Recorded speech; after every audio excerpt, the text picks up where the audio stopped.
ओम शांति 26 अक्टूबर 2023। मीठे बच्चे, अभी घोर अंधियारा भयानक रात पूरी हो रही है।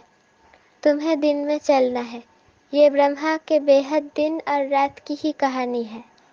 प्रश्न: सेकंड में जीवन मुक्ति प्राप्त करने व हीरे तुल्य जीवन बनाने का आधार क्या है? उत्तर: सच्ची गीता, जो श्रीमद् भगवानुवाच है।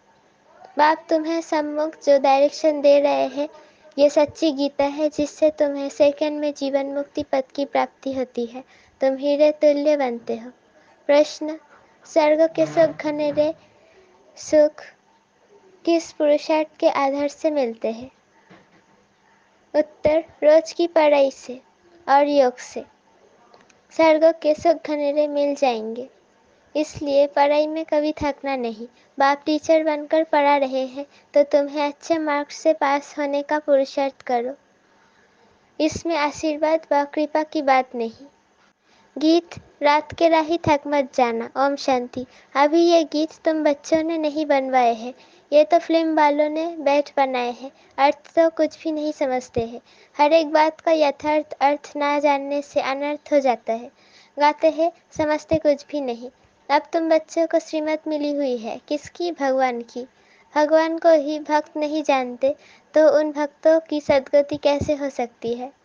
भक्तों का रक्षक है भगवान। रक्षा मांगते हैं, जरूर कोई दुख है, हमारी रक्षा करो बहुत गाते हैं, परंतु भगवान कौन है, जिससे किससे रक्षा करते हैं, जरा भी जानते नहीं। भक्त अथवा बच्चे अपने बाप को ना जानने कारण कितनी दुखी हो पड़ते हैं। अभी इनका अर्थ तुम बच्चे समझते हो। अभी है घोर अंधियारी भयानक रात, आधाकल्प की रात है। कोई भी विद्वान आचार्य पंडित नहीं जानते कि रात किसको कहा जाता है। यूं तो ये जानवर भी जानते हैं, रात सोने की, दिन जागने का होता है। चिड़िया भी रात को सो जाती है, सुबह होते ही उड़ने लगती है। वो दिन रात तो कॉमन है। ये ब्रह्मा की बेहद की रात और बेहद का दिन है। बेहद का दिन सतयुग त्रेता और रात द्वापर कलयुग, आधा आधा चाहिए ना। दिन की आयु भी 2500 वर्ष है। ये दिन रात का किसको पता नहीं है। अभी तुम बच्चे जानते हो कि रात पूरी होती है अर्थात 84 जन्म पूरे होते हैं अथवा ड्रामा का चक्र पूरा होता है, फिर दिन शुरू होता है। रात को दिन और दिन को रात बनाने वाला कौन है, ये कोई नहीं जानते। भगवान को ही नहीं जानते तो ये सब बातें कैसे जान सकते हैं। मनुष्य पूजा करते हैं परंतु समझते नहीं कि ये कौन है जिसकी हम पूजा करते हैं। बाप वैद समझाते हैं, पहली मुख्य बात है गीता को खंडन करने का। कहते हैं श्रीमद् भगवत गीता, गीता का पति है भगवान, ना कि कोई मनुष्य। ब्रह्मा विष्णु शंकर को देवता कहा जाता है और सतयुग के मनुष्यों को देवताई गुणों वाला कहा जाता है। दैवी धर्म वाले श्रेष्ठाचार्यों को देवताई गुण वाले कहते हैं। भारत के मनुष्य श्रेष्ठाचारी थे, वही फिर आसुरी गुण वाले बन पड़े हैं। मुख्य धर्म शास्त्र 4 है और कोई धर्म शास्त्र है नहीं। अगर है तो भी बहुत छोटे छोटे मत स्थापन किए हैं। जैसे सन्यासियों का मठ, बौद्धियों का मत। बुद्ध ने बौद्धी धर्म स्थापन किया, वो कहेंगे हमारा धर्म शास्त्र फलाना है। अब भारतवासियों का धर्म शास्त्र एक है। सत्ययुगी देवी देवता धर्म का शास्त्र है एक, उनको श्रीमद् भगवत गीता कहा जाता है। गीता माता उनका रचयिता है परमपिता परमात्मा।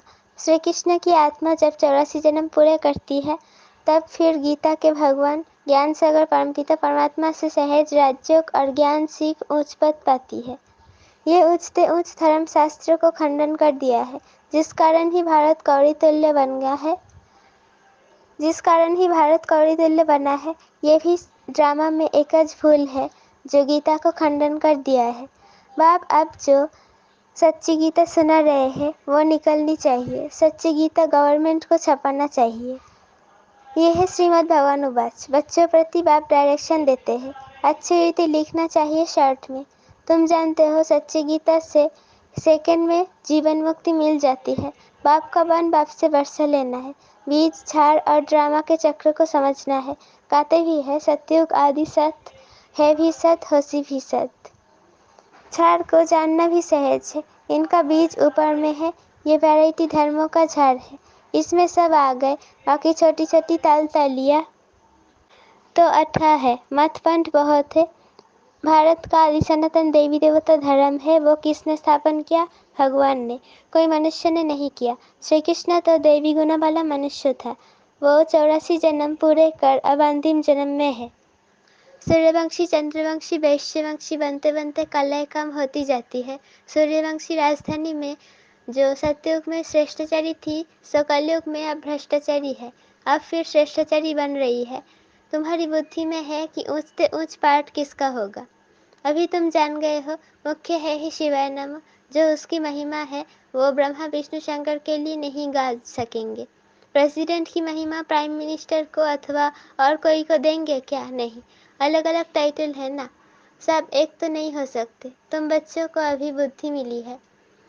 तुम जानते हो क्राइस्ट को भी अपना क्रिश्चियन धर्म स्थापन करने का पार्ट मिला हुआ है। आत्मा है ही बिंदी, उस आत्मा में पार्ट भरा हुआ है। क्रिश्चियन धर्म की स्थापना कर फिर पुनर्जन्म लेते पालना करते सत्य रजतम में आना है। पिछड़ी में सारा झाड़ जर्जरीभूत होना ही है। हर एक को कितना कितना समय पाठ मिला हुआ है। बुद्ध को कितना समय पालना करनी है ये तुम जानते हो। भिन्न भिन्न नाम रूप में जन्म लेते रहते हैं। अभी बाबा तुम्हारी कितनी विशाल बुद्धि बनाते हैं, परंतु कोई तो शिव बाबा को याद भी नहीं कर सकते। बेहद का बाप बेहद स्वर्ग का वर्षा देते हैं, ये भी तुम समझ नहीं सकते। बाबा ने बहुत बार समझाया है, आत्मा में अविनाशी पाठ नोंधा हुआ है। एक शरीर छोड़ फिर दूसरा लेना है। कितनी गुह्य बातें हैं समझने की। जो स्कूल में रोज पढ़ते होंगे वही समझेंगे। कोई तो चलते चलते थक जाते हैं, गाते भी है तुम मात पिता हम बालक तेरे। बाप कहते हैं हम तुमको स्वर्ग के सुख घनेरे देने का पुरुषार्थ करा रहे हैं। तुम थक नहीं जाना। इतनी ऊंच से ऊंच पढ़ाई पढ़ना तुम छोड़ देते हो। कोई तो पढ़ाई छोड़ फिर बेकार में भी चले जाते हैं, जैसा का तैसा बन जाते हैं। चलते चलते गिर पड़ेंगे तो क्या होगा? भल वहाँ सुख में है, परंतु पद में फर्क तो है ना। यहाँ सब दुखी है, वहाँ राजा प्रजा सबको सुख है। फिर भी पद तो ऊंचा लेना चाहिए ना। पढ़ाई छोड़ दी तो माता पिता कहेंगे तुम तो लायक नहीं हो। बाप से स्वर्गों का वर्षा लेते लेते कई बच्चे थक जाते हैं। चलते चलते माया बाढ़ कर देती है तो लौट जाते हैं, तो जमा किया वो फिर ना हो जाती। बाकी क्या बनेंगे? स्वर्ग में भल जाएंगे, लेकिन बिल्कुल साधारण प्रजा जाकर बनेंगे। बाप कहते हैं हमारा बनकर फिर थक कर बैठ गए, बचेतर बन गए, तो प्रजा में चंडाल जाकर बनेंगे। सभी चाहिए ना। स्वर्ग का मालिक बनते बनते अगर पढ़ाई को छोड़ देते हैं तो उन जैसा महान मूर्ख दुनिया में कोई होता नहीं।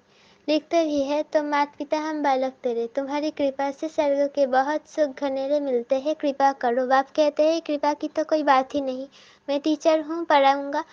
पुरुषार्थ तुम करो अच्छे मार्क से पास होने का, बाकी मैं थोड़े ही बैठ सब पर आशीर्वाद करूँगा। तुम जोग में रहो तो ताकत मिल जाएगी।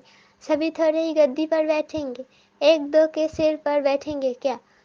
तो मुख्य है ही चार, शास्त्र चार है। मुख्य है ही चार, शास्त्र भी चार है। उनमें मुख्य है गीता, बाकी सब उनके बच्चे हैं।